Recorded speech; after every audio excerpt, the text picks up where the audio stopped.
Freddie, we were just off camera discussing Terence Crawford, and you were putting some real facts together about Terence Crawford. Terence Crawford is one of your favorite fighters, is that correct? Yes, I think he's one of the best fighters in the world today, and he just he knows what he knows the fight game.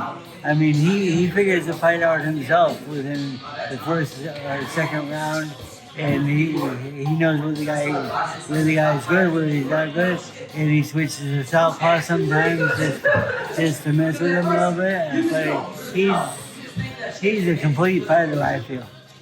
You've been around boxing for many, many, many decades.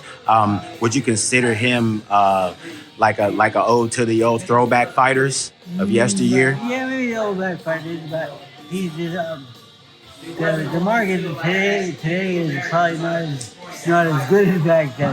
I mean, I still like Alex Arguello and those type of guys back then, and Bobby Chacon, those old timers. I still like them and thought they were in a better era than we are. But the thing is, it's really, really hard to compare eras. So, like, who was the greatest at this time or that Definitely. time? But I think those guys are right in the same area. Even like I have this picture of him. That's one of my favorite fighters. He was the greatest finisher. He was the greatest finisher of all time. If he hurt you, the fight was over. He knocked out. Yeah. So I like that era of fighting because I was young, growing up watching. I grew up watching guys like that.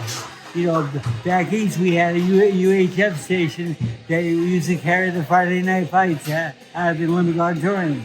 And I had the pleasure of learning how to fight from these guys. Wow. And then Alex Arguello, I was his sparring partner for 5 of his title fights. I remember the first time he had 3 guys he hired. After the first day, he fired the other 2, and he said, "It's just me and you every day." Wow. And I try to kill him every day. But I used to get big. I used to my trainer every fight. I said, "Mr. Fight, I said, how come when I'm working, what I'm doing isn't working?" He was just too smart. And then in the last fight, when I was sparring partner for him, I finally saw the light and saw how I could do well or do better with this great champion.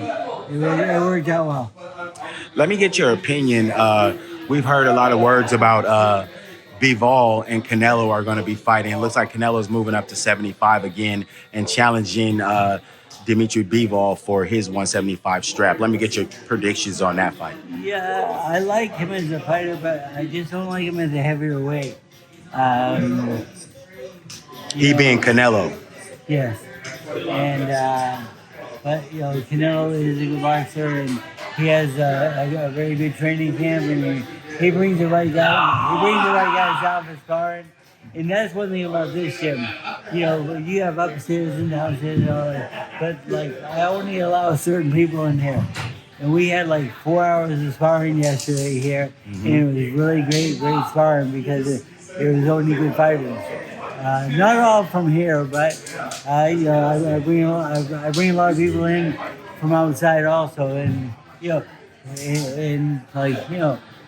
don't ask for no money for sparring partner because I don't like that. I remember when I was a sparring partner, I never took the money because I wanted to learn how to fight. And that's what I got my guys convinced that that's what they're doing. It works out well. And lastly, your prediction for Spence versus Ugas. I think Spence.